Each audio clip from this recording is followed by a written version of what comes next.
The rain had been falling in heavy sheets all night, rattling against the old window panes of our home. I watched as rivulets ran down the glass, distorted reflections that seemed to shift and twist in the darkness. In their strange, refracted shapes, I sometimes imagined I saw his face, Evan's face, looking back at me with that quiet, almost unreadable expression he always wore. But of course, Evan wasn't here. Evan hadn't been here in a long time. I remember the last time I saw him, the way he stood in the doorway, one hand on his suitcase, eyes flicking back and forth between me and the front door, as if he were deciding whether to stay or leave. He had said he needed time to clear his head, a break from everything, a word that hung in the air, thick with unsaid things. But I never thought he'd vanish entirely. Ray, my husband, didn't understand. In his world, people didn't simply disappear without a trace. He was a man of logic and reason, a lawyer who saw things in black and white. To him, there were only two possibilities. Evan was hiding something, or he'd come to harm. The idea that Evan might have chosen to leave without explanation, well, that was incomprehensible to him. For me, it was different. I knew the tangled thoughts that had tormented Evan, the way he'd wrestled with himself, feeling trapped between the life he had and the one he couldn't bring himself to reach for. He confided in me, but there were things he never dared say out loud.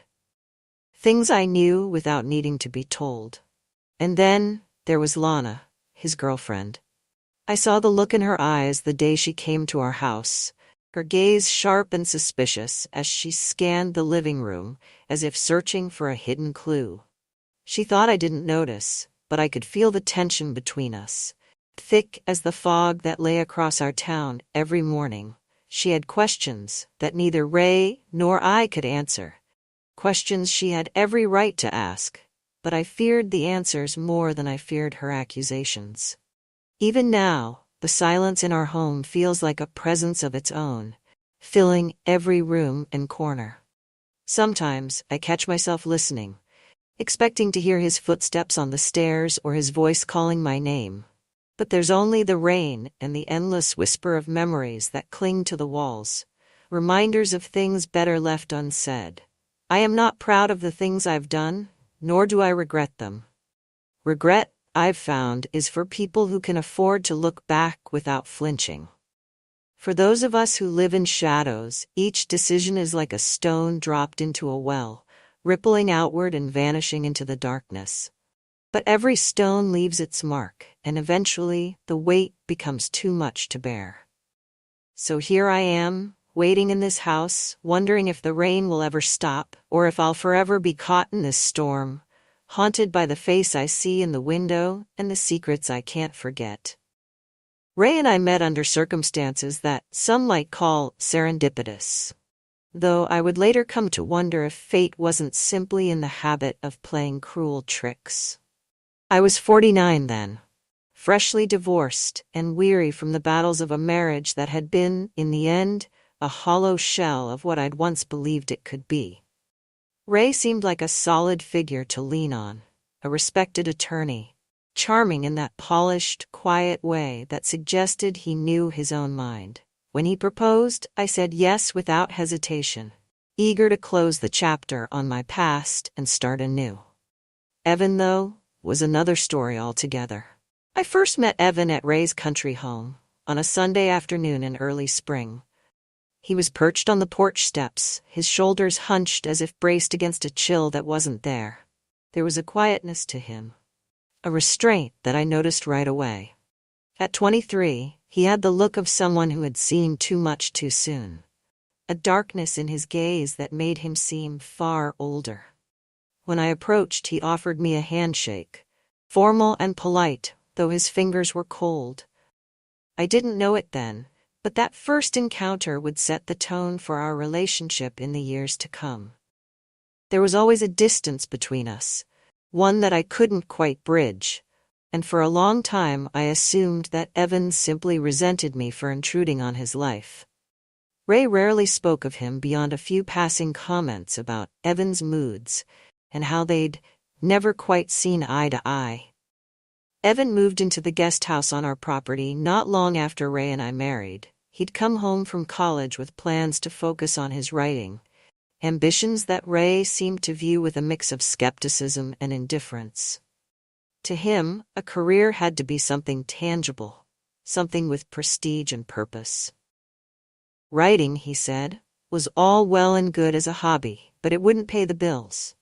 Ray encouraged Evan to apply to law school, a suggestion Evan met with silence and a look that spoke of all the words he didn't need to say. I tried to bridge the gap between them, to act as a kind of peacemaker, but my efforts only seemed to push Evan further away. He'd come into the house for dinner now and then, sit at the table with his eyes cast downward, barely touching his food. Ray would go on about his cases, his voice rising as he spoke of courtroom victories, and Evan would nod, his gaze flickering toward the window as if he longed to be anywhere else. It was during one of these dinners that I first saw the crack in his armor, the brief flicker of something raw and unguarded. Ray had just finished a story about a client who'd walked free after months of legal wrangling. He leaned back in his chair, a self-satisfied smile on his face, and said, "That's why I do what I do. Justice, it's all about strategy." Evan looked up, his eyes meeting mine for a brief, electric moment. I saw the disillusionment there, the frustration that simmered just below the surface. It was a look that said he felt caged, trapped by the expectations around him. I held his gaze, offering the smallest nod, and something passed between us then, an understanding that neither of us would speak of, but both of us knew. The months drifted by, a blur of quiet dinners, stilted conversations, and Ray's frequent absences as his workload grew heavier.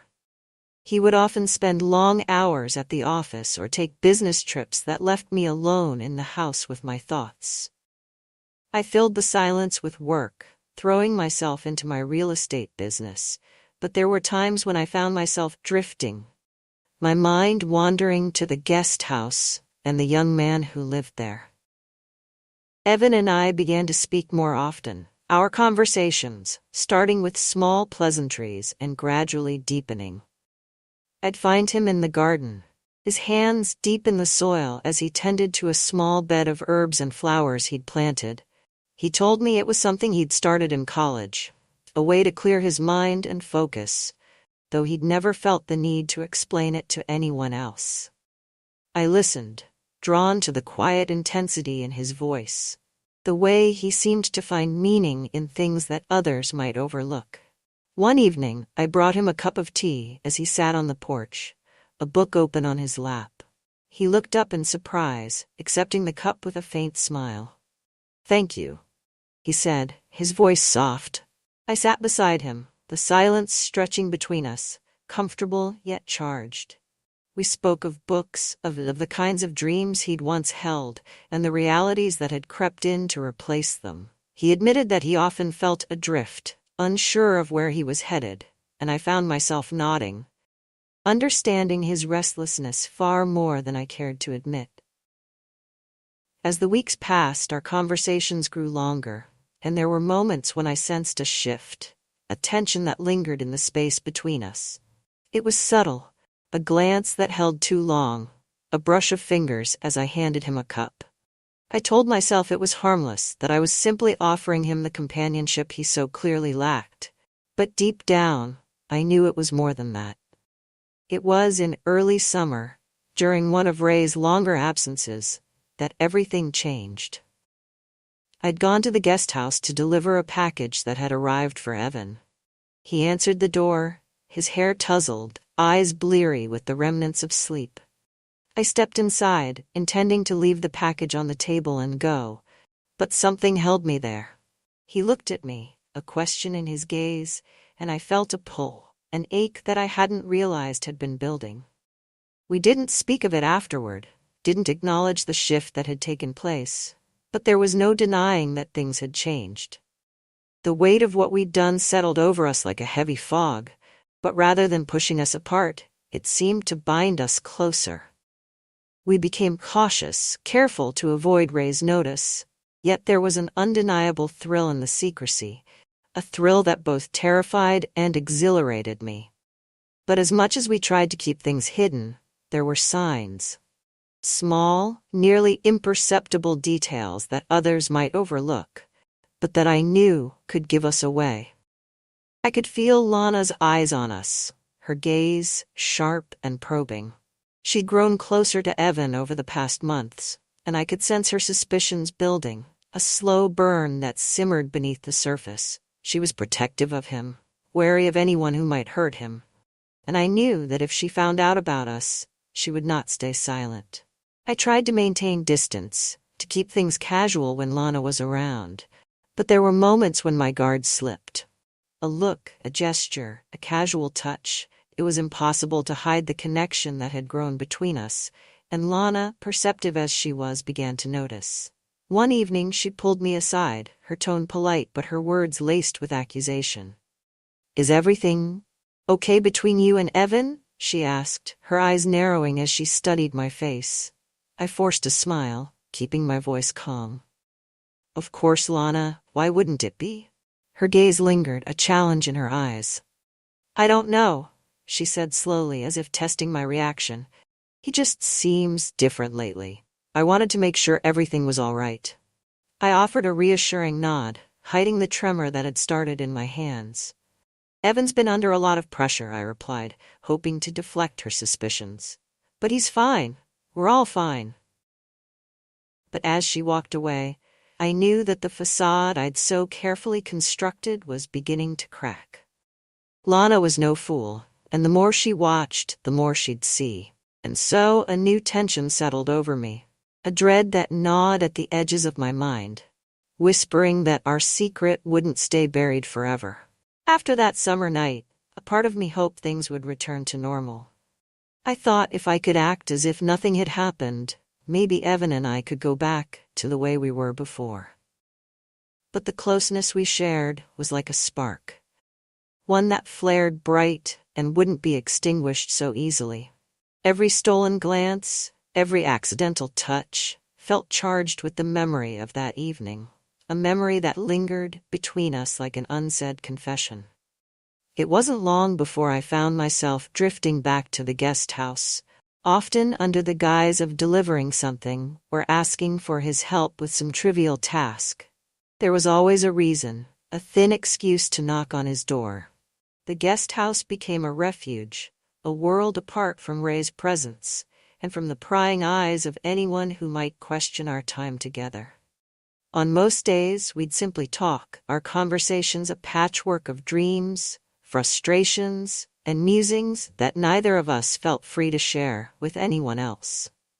Evan had always been a complex person, and I was drawn to the depth of his thoughts, the way he saw the world with a mix of fascination and skepticism. He told me about the characters he was creating for his writing, about the way he struggled to shape them, to make them feel real. I listened, captivated, feeling as though I were glimpsing a part of him that he hid from everyone else. One evening, as the autumn leaves began to fall, we sat on the porch of the guest house, sipping tea and watching the light fade. The air was crisp, filled with the scent of earth and decaying leaves, and I felt a shiver run down my spine, though it wasn't from the cold. Evan looked at me, his gaze soft but intense, as if he were seeing me for the first time. "You've been a good friend to me, Gloria," he said quietly. "More than I deserve, maybe." I shook my head, surprised by his words. "Why would you say that?" He looked down, his fingers tracing patterns on the edge of his cup. "I don't know. Sometimes I feel like I'm just drifting, like I don't belong here or anywhere." I reached out, placing a hand over his. "You belong, Evan. You're finding your way, just like everyone else." Our hands lingered together, neither of us pulling away, and for a brief moment, the world felt impossibly still. His fingers closed around mine, gentle but firm, and I felt a warmth rise in my chest, a warmth that was as terrifying as it was exhilarating. We sat like that for a long time, neither of us speaking, simply existing in each other's presence. And though we didn't acknowledge it, We both knew that something irreversible had taken root, something that wouldn't be easily forgotten or ignored. In the weeks that followed, our connection deepened, becoming an unspoken truth that we carried in the quiet moments when we were alone. We developed a careful rhythm, meeting in secluded parts of the property or in the guest house when Ray was away.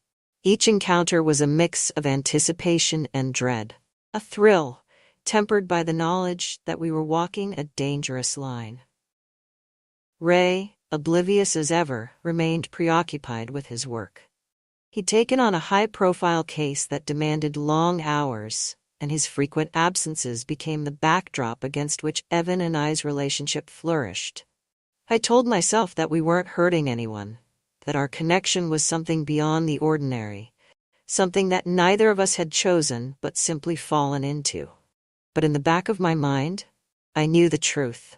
Secrets, no matter how well kept, have a way of surfacing. Lana, however, was far from oblivious. Her visits to the house became more frequent, her watchful gaze sharper each time. I noticed the way she looked at me, the way her eyes lingered on Evan whenever he spoke to me. She was no longer content to let things lie, and I could feel her suspicions growing, as tangible as a storm gathering on the horizon. One afternoon, while Ray was away on a business trip, I found myself in the guest house, helping Evan organize some old papers he'd kept in a storage box. We laughed over a few childhood mementos he'd unearthed, his face softening in a way that made my heart ache. I felt myself drawn to him, the warmth of his presence filling the room. But as we talked, I heard a sound, a faint, almost imperceptible creak outside. I froze, my pulse quickening, and Evan's face went pale as he glanced toward the door. We both knew that sound all too well, the unmistakable creak of the steps leading up to the porch. Lana stood there, her eyes narrowed as she took in the scene before her. She said nothing, but I could see the wheels turning in her mind, piecing together the fragments of a story she'd suspected for some time. "Am I interrupting something?" she asked, her tone deceptively calm. I forced a smile, trying to mask the panic that had seized me. "Not at all, Lana. Evan was just showing me some old things he found." She glanced at him, her gaze icy. "Old things," she repeated, her voice laced with disbelief. Evan shifted uncomfortably, clearly aware of the unspoken accusations hanging in the air. "It's nothing, Lana," he said quietly, though his voice lacked conviction. She looked from him to me, her expression hardening. "I'm sure," she replied, a hint of warning in her tone. "But I'd appreciate it if you'd leave him alone." Her words hit me like a blow, a reminder of the boundary I'd crossed, the line I'd stepped over without fully understanding the consequences. I nodded, unable to find the words to respond, and left the guest house with my heart pounding, Lana's gaze burning into my back. After that encounter, things became tense between Evan and me. We grew more cautious, careful to avoid even the appearance of closeness, but the tension between us only grew stronger, a silent force that pulled us together despite the risks. Lana, however, was far from satisfied. Her suspicion had turned into something darker, something that felt like a threat lurking just beneath the surface. She began asking questions, subtle at first but growing bolder over time. I could feel her watching, waiting for a slip, a mistake that would confirm her worst fears. One evening she confronted me directly, catching me as I was leaving the guest house after delivering a book Evan had asked to borrow. "Do you think I'm stupid, Gloria?" she asked, her voice low and edged with anger. I turned to face her, keeping my expression neutral. "I don't know what you're talking about, Lana." She stepped closer, her gaze piercing. "I see the way you look at him.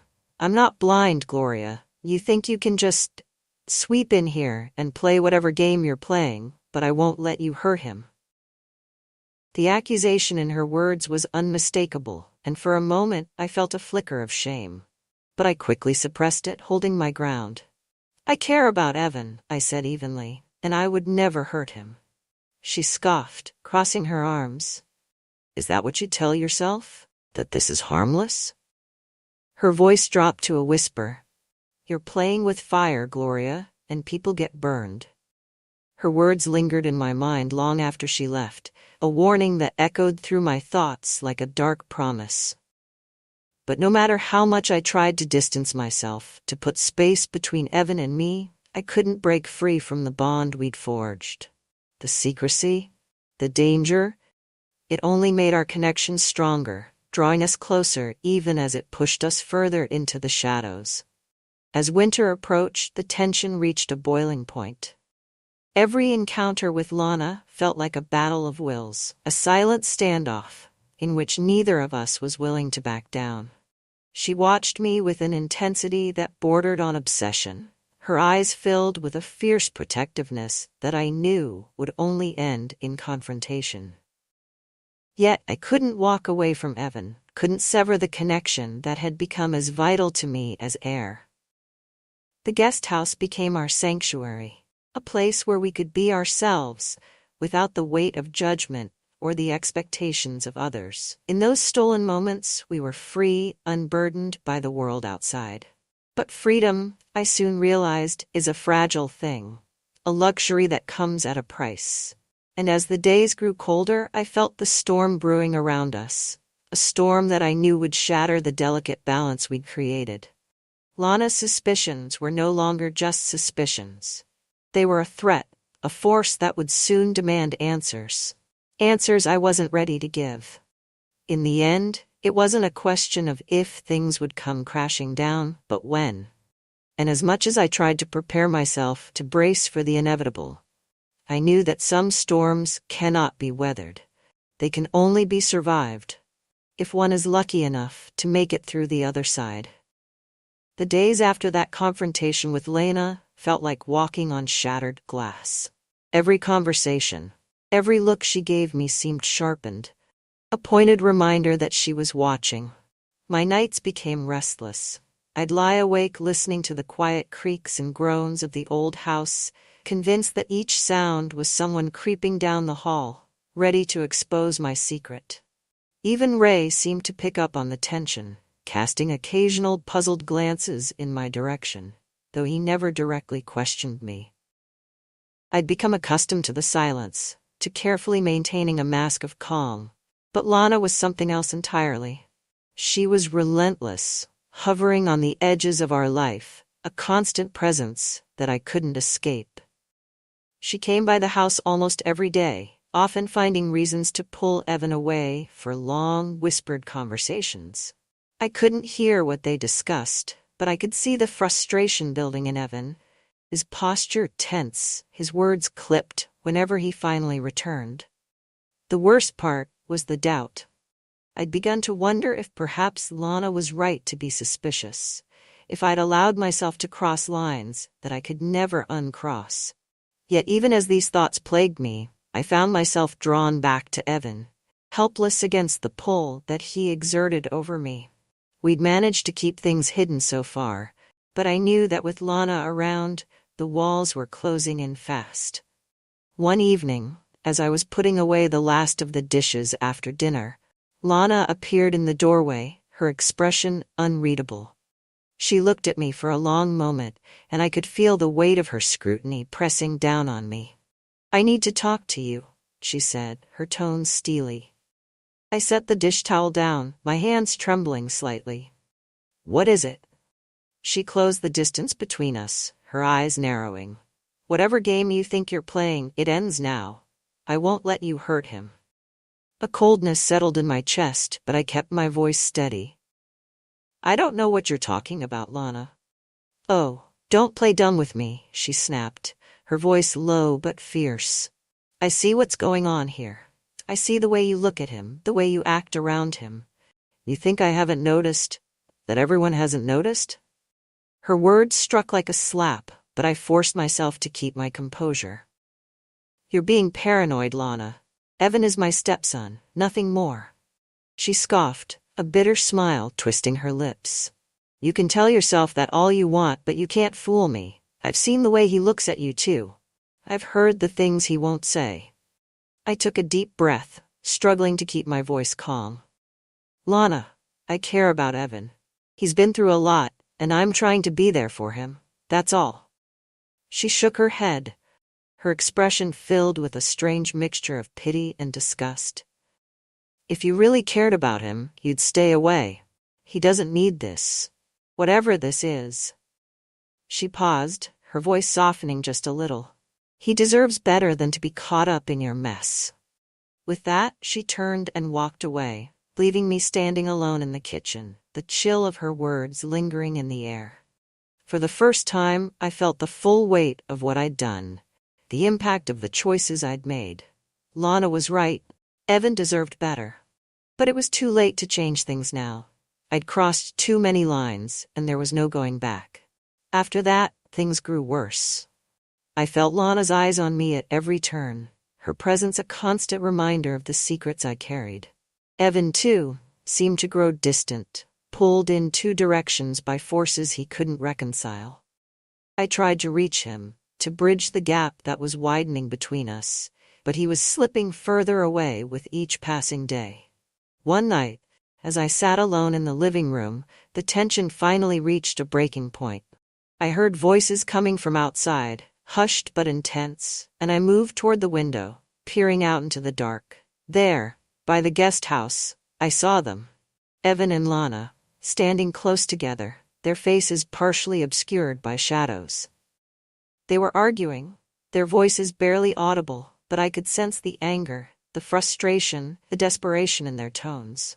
I pressed a hand to my mouth, my heart pounding as I watched them, feeling like an intruder in my own life. Suddenly, Lana turned and walked away, leaving Evan standing alone in the darkness.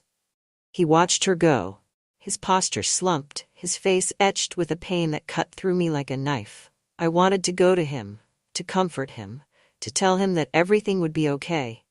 But I knew it was a lie. Nothing was okay. Nothing would ever be okay again. In the days that followed, Evan became more withdrawn, avoiding both Lana and me. He spent hours locked away in the guest house, only emerging when he thought no one would see him.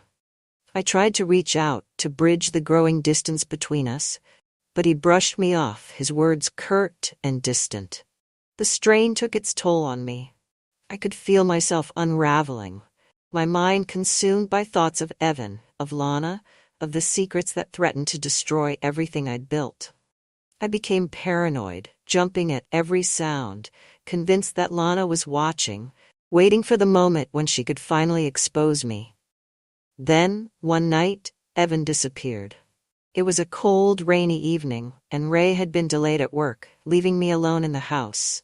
I waited, hoping that Evan would come inside, that he would talk to me, that he would finally tell me what was going on in his mind. But as the hours dragged on, there was no sign of him. At first, I assumed he'd gone out, maybe to clear his head. But as the night wore on, a nagging worry began to creep into my thoughts. I went to the guest house, knocking on the door, but there was no answer. I opened the door, stepping inside, but the place was empty, eerily still. I checked his room, his desk, the small stack of books he kept by his bed. Everything was in its place, untouched, as if he'd simply stepped out for a moment. But his phone was there, abandoned on the nightstand, and a chill ran down my spine. Evan never went anywhere without his phone. Panic set in as I searched the property, calling his name into the empty night. My voice echoed back at me, swallowed by the darkness, and a sickening realization began to take hold. Evan was gone. By the time Ray came home, I was frantic, my mind racing with possibilities, each one more horrifying than the last. Ray tried to calm me, insisting that Evan would turn up, that he was probably just blowing off steam. But I knew better. Evan hadn't just left, he had vanished, leaving behind nothing but the faint, lingering traces of a life interrupted. Lana came by the next morning, her face pale, her eyes wide with worry.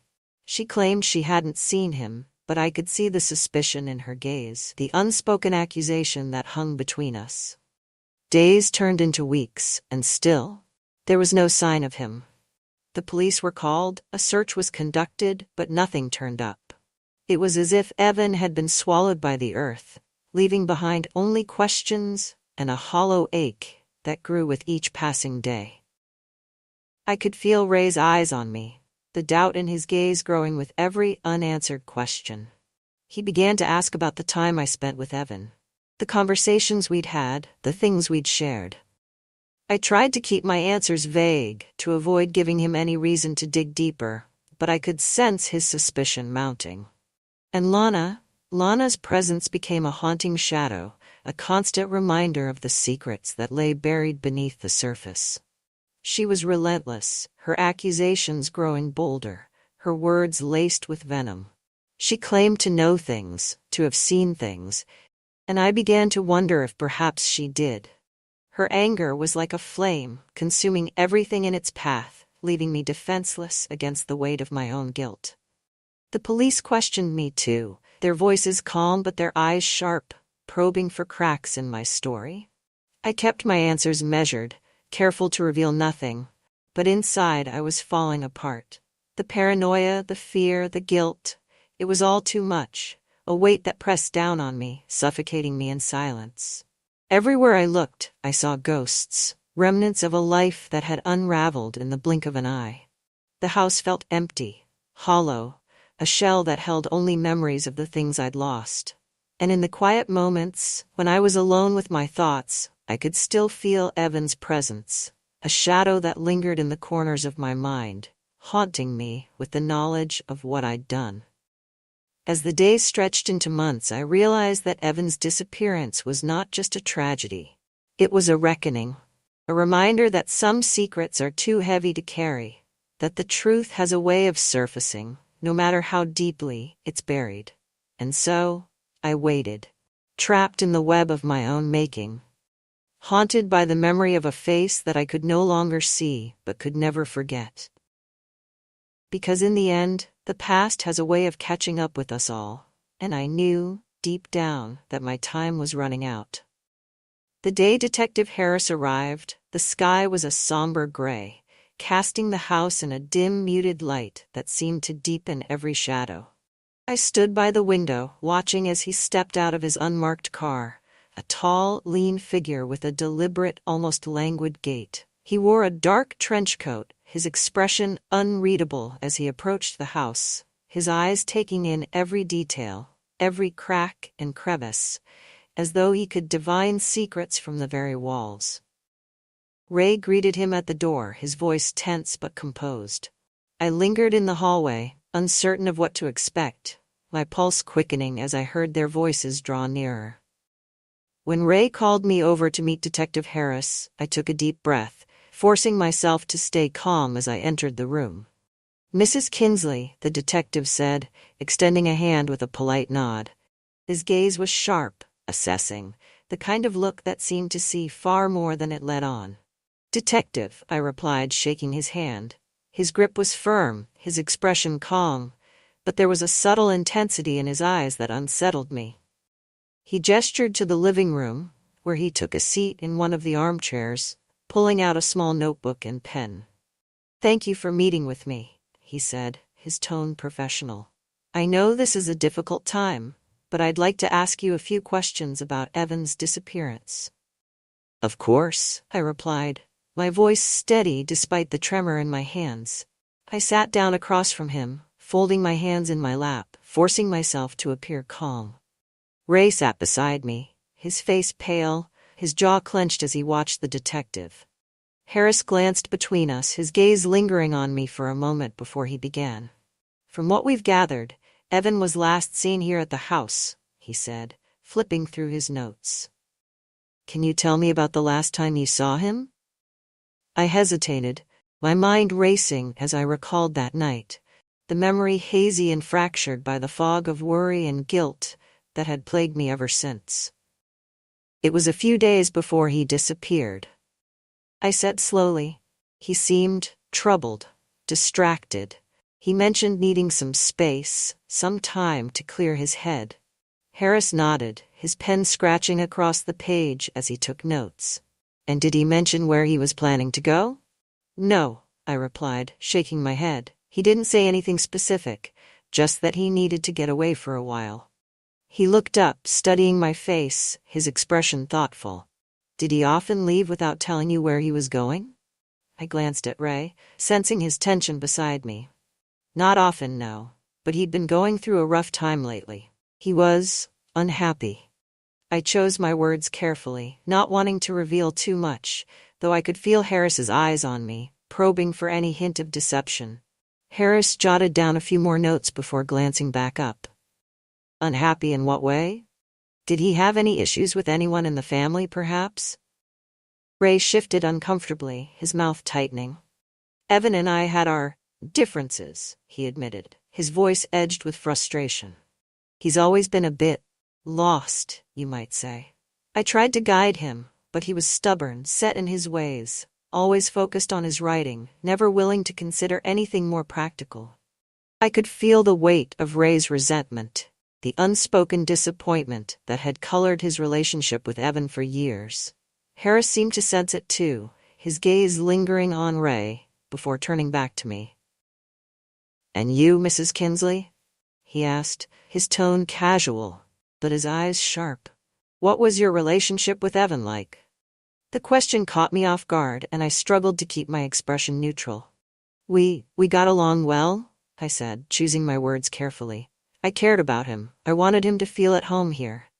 Harris watched me closely, his gaze unwavering. "And did he feel at home? Or did he feel out of place?" The question struck a nerve, and I felt a pang of guilt twist in my chest. He struggled sometimes, I admitted. I think he felt caught between expectations, between what he wanted and what others wanted for him. Harris nodded, his expression thoughtful. "And was there anyone in particular who put pressure on him? A friend, perhaps? Or a girlfriend?" Lana's face flashed in my mind, her sharp gaze, her cutting words. I hesitated, my mind racing, unsure of how much to reveal. "Yes," I said finally. "Lana Graham. She and Evan were close. She'd been around a lot lately, especially before he disappeared." Harris jotted down the name, his expression inscrutable. "And did you get along with Lana?" I swallowed, feeling the weight of his question. "We had our differences. She was very protective of Evan." He glanced up, his eyes meeting mine. "Protective? In what way?" I hesitated, searching for the right words. "She worried about him, she thought. She thought I was too close to him, that I was interfering in his life." Harris raised an eyebrow, his pen hovering over the page. "Interfering? How so?" I could feel Ray's eyes on me, his gaze sharp, and I struggled to maintain my composure. She felt that I was overstepping, but I only wanted to help him, to support him. Harris studied me for a long moment, his gaze assessing.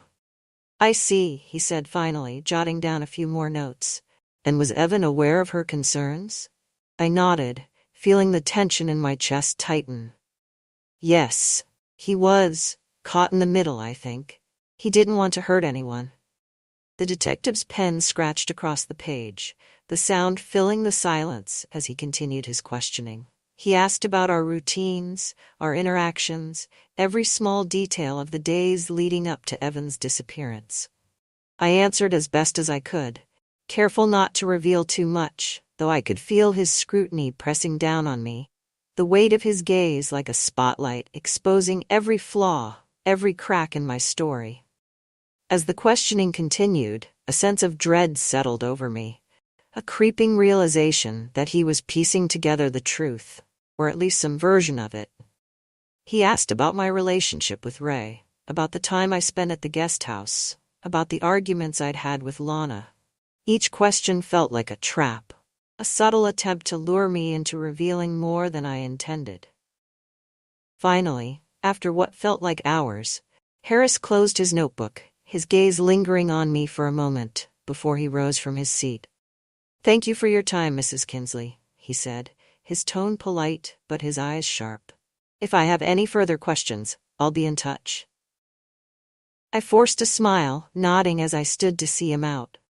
But as he turned to leave, a thought struck me, a question that had been nagging at the edges of my mind. "Detective," I said, my voice wavering slightly, Do you think Evan is all right?" He paused, glancing back at me with a look that was both sympathetic and guarded. We're doing everything we can of him, Mrs. Kinsley. But as you might imagine, there are complications. When someone disappears, there are always unanswered questions. The words hung in the air, heavy with unspoken meaning, and I felt a shiver run down my spine. Ray watched him leave, his expression dark, his jaw clenched as he turned to me. "Is there something you're not telling me, Gloria?" he asked, his voice edged with suspicion. I shook my head, forcing myself to stay calm. "Of course not, Ray. I told him everything I know." But even as I said the words, I could feel the walls closing in, the weight of my secrets pressing down on me. Lana's accusations, Evan's disappearance, the detective's probing questions. It was all too much, a storm of guilt and fear that threatened to consume me. In the days that followed, Harris's presence became a fixture in our lives, his visits becoming more frequent, his questions more pointed. He spoke to Ray, to Lana, to anyone who might have known Evan, piecing together a picture that felt increasingly dangerous. As though he were slowly unraveling the threads of a tapestry I'd tried so hard to keep intact. Each time he returned, his questions grew sharper, his gaze more intense. He asked about every interaction, every word, every glance that might have hinted at something more between me and Evan. I could feel him closing in, circling around the truth, with a patience that was both terrifying and relentless. Lana, too, became bolder. Her accusations no longer veiled in polite suspicion. She confronted me openly, her words sharp, her gaze filled with a hatred that burned like a fire. "You did this," she hissed one evening, her voice trembling with fury. "You drove him away. You took him from me." I tried to deny it, to tell her that I was as lost as she was, but the words felt hollow, empty. She saw through me, her eyes blazing with a grief that cut through me like a blade. "I don't know where he is, Lana," I said, my voice breaking. "I don't know what happened to him." But even as I said the words, I felt the weight of my own guilt, the knowledge that I had played a part in his disappearance, that my actions had set this chain of events in motion. And as Lana turned away, her face twisted with anger and despair, I realized that the truth was no longer something I could keep hidden. Detective Harris continued his questioning, each visit a reminder of the secrets I carried, the choices I'd made, and the price I would have to pay. He spoke to neighbors, friends, anyone who might have seen or heard something, piecing together a portrait of a life unraveled, of a family torn apart by lies and betrayal. And all the while, the weight of my guilt grew heavier, pressing down on me like a burden I could no longer bear. Each time I closed my eyes, I saw Evan's face, his expression filled with a sadness I couldn't erase, a reminder of the life I had destroyed. As the investigation dragged on, I began to wonder if perhaps the truth would come to light after all. If my secrets would finally be exposed, and I would be left to face the consequences of my actions. And though I feared it, a part of me longed for the release, the end to the endless nightmare that my life had become. Because in the end, there are some secrets that cannot be buried, some truths that cannot be hidden. And as I watched Detective Harris leave our house, his gaze lingering on me with a look that spoke of things left unsaid, I knew that my time was running out.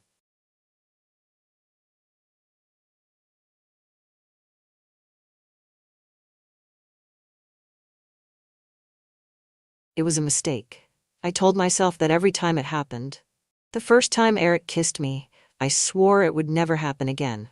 But here I am now, leaning against the edge of his desk in the empty office, his hands tracing lazy patterns on my hips, his breath warm against my neck.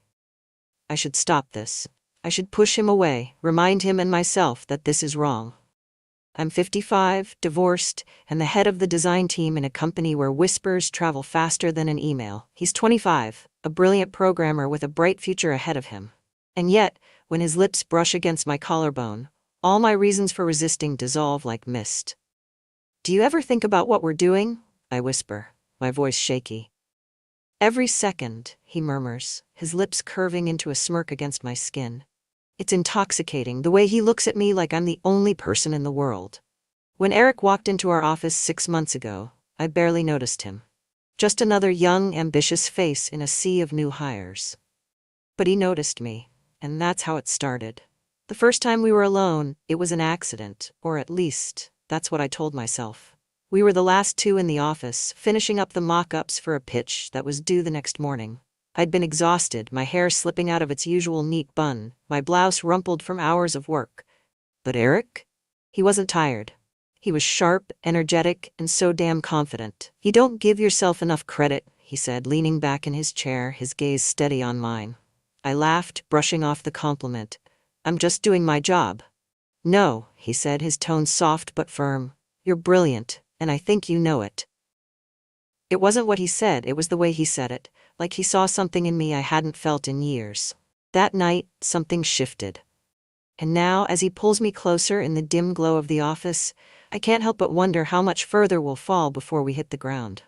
I didn't recognize it at first. That pull between us, the tension humming just under the surface of every conversation. It wasn't instant, like some whirlwind romance from a cheap paperback. It was subtle, slow, like a spark catching fire in the corner of your eye, quiet at first, until it's impossible to ignore.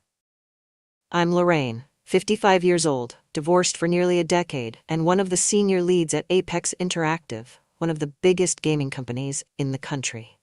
My career was the only thing I'd prioritized after my marriage ended, and it had paid off. I was respected, though not always taken seriously. The gaming industry isn't kind to women my age, especially those who've been around long enough to know how things really work. I'd learned to work twice as hard as my peers, to be seen as half as good. And for the most part, I didn't mind. It was a badge of honor, a reminder that I'd earned every bit of the success I had. That's why I didn't see Eric coming. He joined the company about 6 months ago, part of a wave of fresh talent brought in to inject new energy into the team. Eric Whitmore, 25 years old, with a resume that made everyone in the department raise their eyebrows. He'd built his first game engine at 19, landed an award for indie game design at 22, and had a confidence that could make CEOs stumble over their words. I remember the first meeting where he spoke up. It was a Monday morning, one of those dry, endless brainstorm sessions where everyone pretends to care. Eric sat near the corner of the table, one leg crossed casually over the other, and when he started talking, the entire room listened. He didn't just pitch ideas, he owned the room. His concepts were bold, innovative, and when the VP asked for feedback, he didn't flinch. "I think the plan is solid," Eric said, his tone calm but self-assured. "But it's missing something. The market's saturated with ideas like this. If we don't take a risk, we'll get lost in the noise." I found myself watching him, more curious than impressed. That kind of confidence wasn't uncommon in the younger hires, but it usually masked insecurity. With Eric, it felt different. It felt real. Over the weeks that followed, Eric quickly became a favorite in the office. His energy was contagious, his ideas always a step ahead of the curve. Even the senior team members who initially rolled their eyes at his youth started deferring to him. I kept my distance, not because I didn't like him, but because I didn't want to like him. Men like Eric, young, brilliant, charming, were dangerous, not in the obvious way, but because they had a way of making you forget yourself. And then there was the fact that I couldn't shake the feeling he was paying more attention to me than he should. The first time I noticed it, we were in a small meeting to review project timelines. I was presenting the updated milestones for a game we'd been developing, walking the team through the challenges we'd been facing. As I spoke, I felt Eric's eyes on me, not just casually, but intently, like he was studying me. When the meeting ended, he lingered as the others filtered out. "You've been carrying this project," he said, leaning against the table. I shrugged. "It's my job." "No," he said, shaking his head slightly. "You're doing more than your job. You're the reason this hasn't fallen apart." I didn't know what to say. Compliments weren't unusual in my line of work, but the way he said it felt different. It felt personal. The turning point came late one evening, about a month after he joined the team. It was past 8 p.m., and the office was almost empty. I was at my desk, poring over a design brief that had been rushed to my inbox that afternoon. Most people had gone home hours ago, but I stayed. I always stayed. I didn't hear him approach until he was standing beside my desk. "You're still here?" Eric asked, holding a cup of coffee. "Deadlines don't care about schedules," I said, offering him a faint smile. He chuckled, setting the coffee down on my desk. "You need this more than I do." I hesitated before picking up the cup, the warmth of it oddly comforting. "Thanks." He pulled a chair over, sitting down across from me. "Mind if I stick around? I've got some ideas for the multiplayer system, and I'd love your thoughts." I should have said no. I should have told him to go home, to save his ideas for the next day. But instead, I nodded. For the next hour, we sat there, bouncing ideas off each other. His energy was infectious, his passion undeniable. For the first time in years, I felt like I was part of something exciting, like I wasn't just working but creating. At some point, the conversation shifted. We started talking about the industry, about the challenges of staying relevant in a field that's always chasing the next big thing. "You've been here a while," he said, his tone thoughtful. "How do you do it? Keep up, I mean." "You get used to it," I said, "or you burn out." "Burnout doesn't seem like your style." I laughed softly. "It's not. But it gets lonely sometimes." His gaze softened, and for a moment I thought I'd said too much. But he didn't look at me with pity or judgment. He just looked at me. "Lonely's not a bad thing," he said quietly. "Sometimes it just means you're focused." The air between us shifted then, charged with something I couldn't quite name. I felt it, and I knew he felt it too. After that night, things changed. I started noticing how often Eric lingered after meetings, how his compliments grew more personal, more pointed. And then there was the way he looked at me. Not like a colleague, but like something more. I told myself it was nothing, just a harmless dynamic between coworkers. But deep down, I knew better. I knew this was the beginning of something I might not be able to stop. It was the company happy hour that finally broke the last bit of resistance I'd been clinging to. Happy hours weren't my thing. They never had been. The crowded bar, the loud music, the superficial small talk. I usually made an appearance just long enough to avoid looking antisocial. But that night, I stayed longer than usual. Eric was there. The bar was buzzing with energy, everyone laughing a little too loud and drinking a little too much. Eric stood out like he always did, effortlessly charming the group gathered around him. I tried to keep my distance, nursing my wine at a table in the corner. At some point, he broke away from the crowd and headed straight for me. "You look like you're planning your escape," he said, sliding into the seat across from me. "I don't usually stay this long," I admitted, glancing at my glass. He smirked, leaning forward. "Then I'll consider it an honor that you're still here." I rolled my eyes, trying to play it off. "Don't flatter yourself." "I'm serious," he said, his tone softer. "You're not like everyone else here. You don't feel the need to fill the silence with noise." The comment caught me off guard. It wasn't flirty or teasing. It was genuine. "You're not what I expected either," I said, surprising myself. He raised an eyebrow, intrigued. "What did you expect?" "Someone cocky. Someone who thinks they know everything," I said. "You're different." "Different good or different bad?" I hesitated, meeting his gaze. "Good," I said finally. The way he looked at me then, like I was the only person in the room, made my heart race. The night wore on, and the crowd began to thin. At some point, Eric and I ended up in the break room, away from the noise of the bar. I'd gone in to grab water, needing a moment to clear my head, and he'd followed. "It's quieter in here," he said, leaning against the counter. "That's the idea," I said, taking a sip of water. He watched me for a moment, his expression unreadable. "You know, you intimidate people." I raised an eyebrow. "Me?" "Yeah," he said, stepping closer. "You're brilliant, but you don't flaunt it. You just are. People don't know how to handle that." The compliment caught me off guard, and I felt a warmth rising in my chest. "You shouldn't say things like that," I said quietly. "Why not?" he asked, his voice dropping. "Because it's inappropriate." He took another step closer, closing the distance between us. "And what if I don't care about what's appropriate?" I didn't have a chance to respond before he kissed me. The kiss was sudden, electric, and completely overwhelming.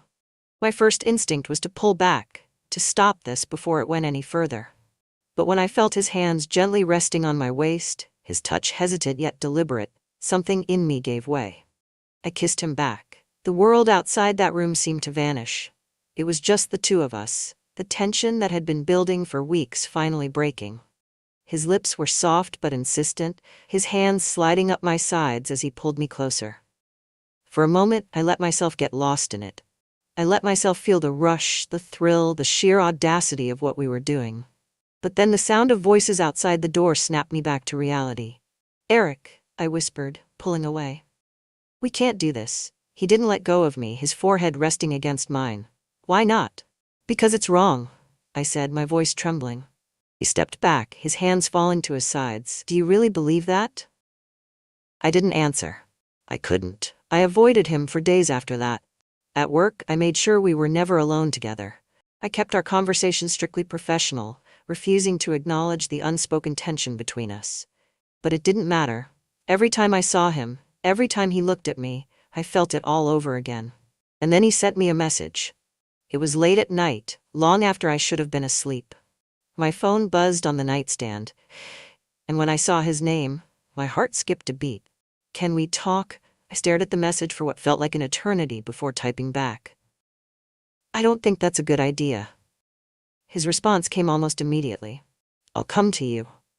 I didn't reply, but 10 minutes later, there was a knock at my door. When I opened it, he was standing there, his hair slightly disheveled, his expression both nervous and determined. "You shouldn't be here," I said, though my voice lacked conviction. "I had to see you," he said, stepping inside. I closed the door behind him, my hands trembling. "Eric, this can't happen." "Why not?" he asked, turning to face me. "Because of work? Because of what people might think?" "Yes," I said, though even I didn't believe it. He stepped closer, his eyes searching mine. "I can't stop thinking about you," he said softly. "And I don't think you can either." I wanted to argue, to tell him he was wrong, but the words wouldn't come. Instead, I kissed him. That night, everything changed. We didn't talk about work or consequences or the impossibility of what we were doing. We let the moment take over, losing ourselves in each other. For the first time in years, I felt alive. Not just alive, I felt seen, desired. Like I was more than just the sum of my responsibilities and achievements. Afterward, as we lay tangled together in the soft glow of the bedside lamp, he traced his fingers along my arm, his touch sending shivers down my spine. "You don't know what you do to me," he murmured. I didn't respond. I didn't need to. The next morning, I woke up alone. He'd left a note on the nightstand. "Last night was everything. Let me know if you're okay." I stared at the note for a long time, my heart a mess of conflicting emotions.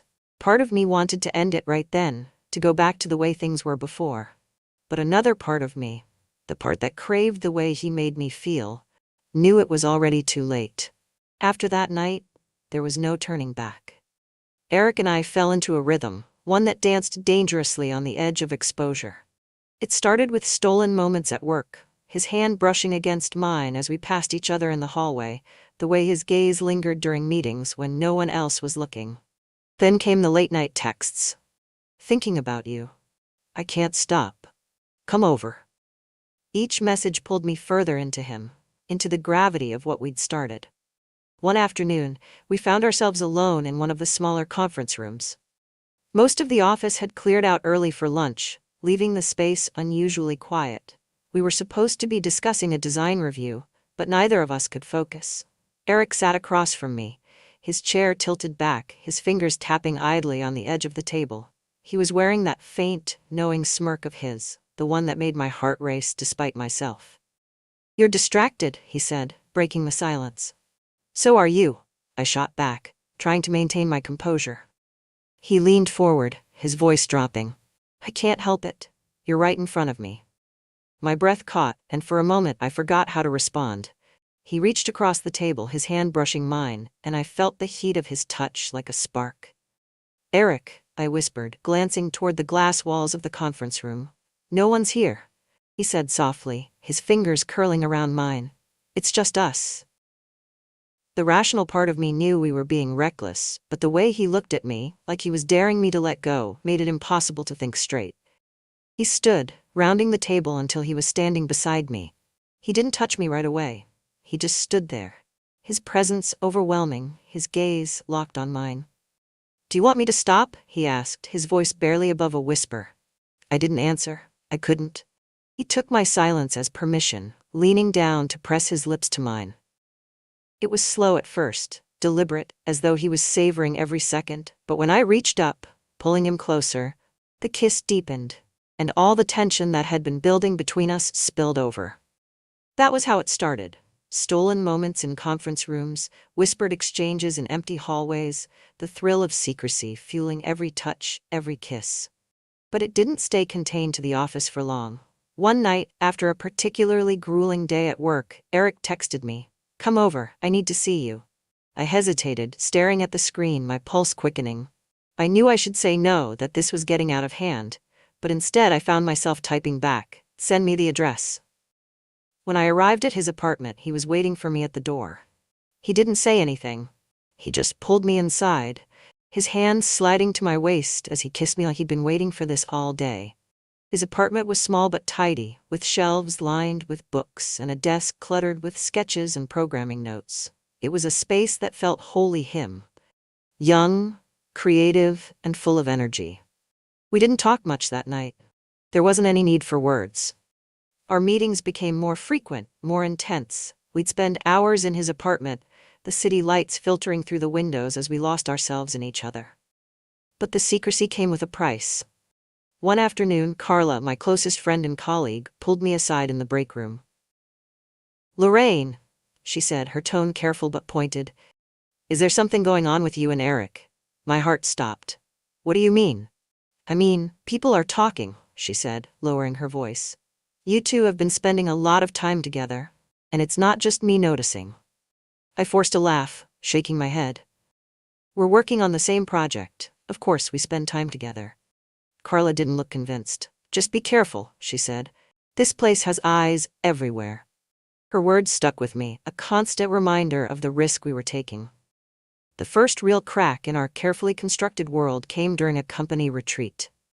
It was a weekend trip to a resort just outside the city, meant to foster team bonding and creative collaboration. Eric and I both knew it would be dangerous, but we couldn't stay away from each other. On the second night, after the scheduled events had ended and most of the team had gone to bed, Eric knocked on the door of my hotel room.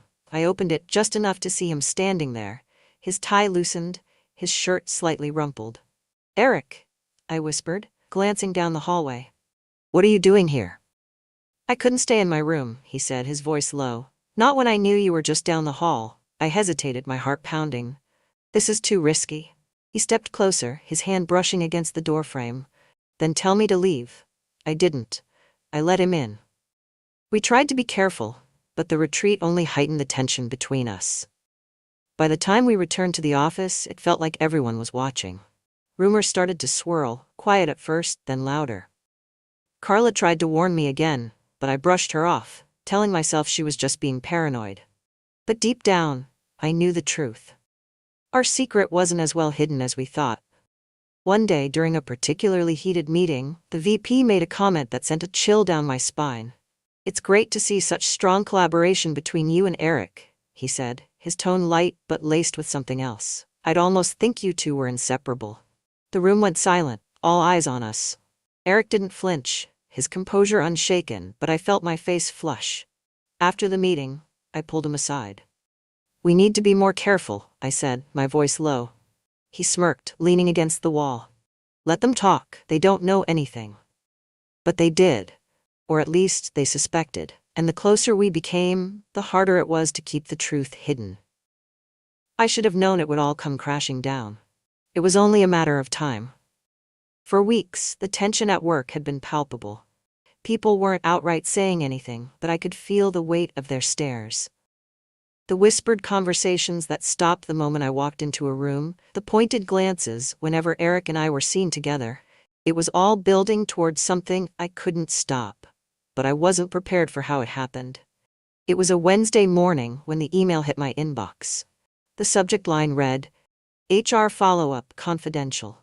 My stomach dropped. I clicked on it, my hands trembling as I read the words. "Lorraine, We've been made aware of a situation involving inappropriate conduct between you and a subordinate employee. We need to meet at 3 p.m. today to discuss this matter. Please confirm your attendance." My heart stopped.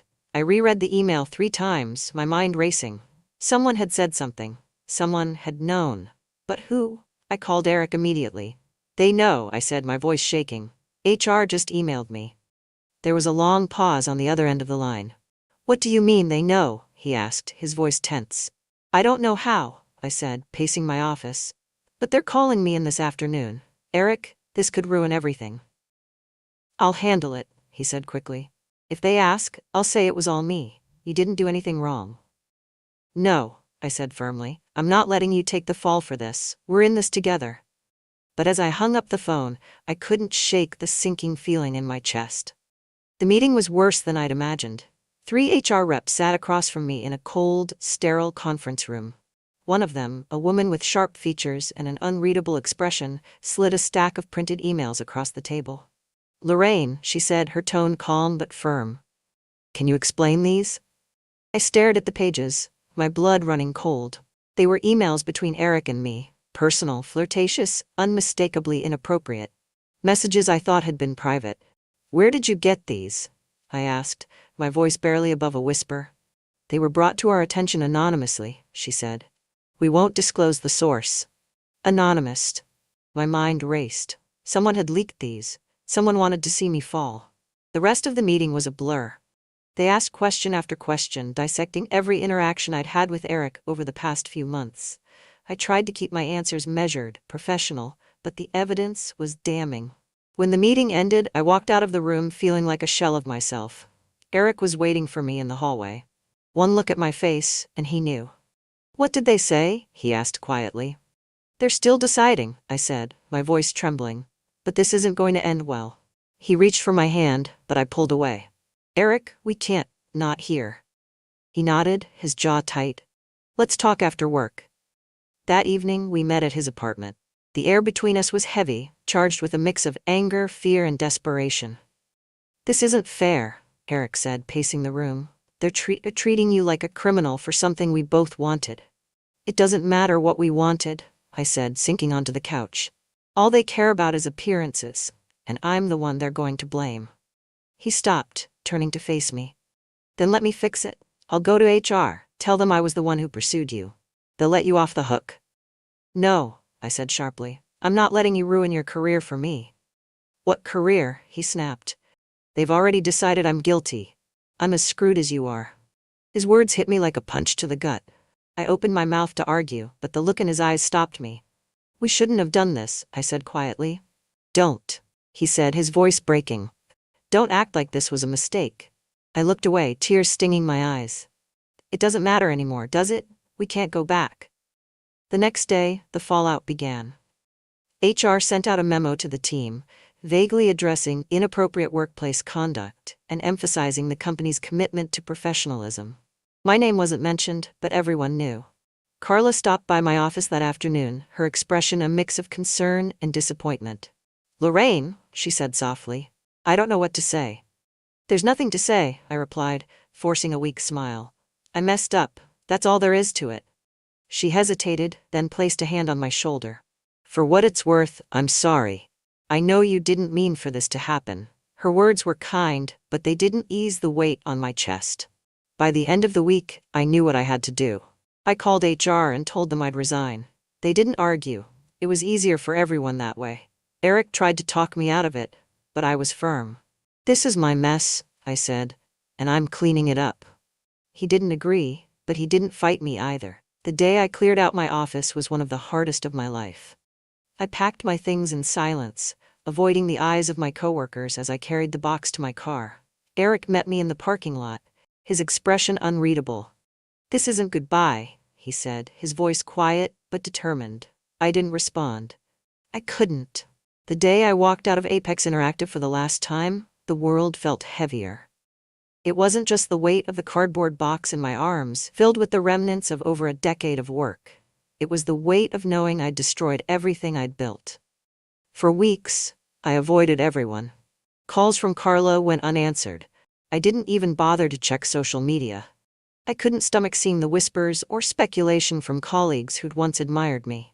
My world had grown smaller, reduced to the walls of my home and the quiet hum of my thoughts. Eric reached out a few times. He called, texted, even sent an email. I didn't answer. Not because I didn't care.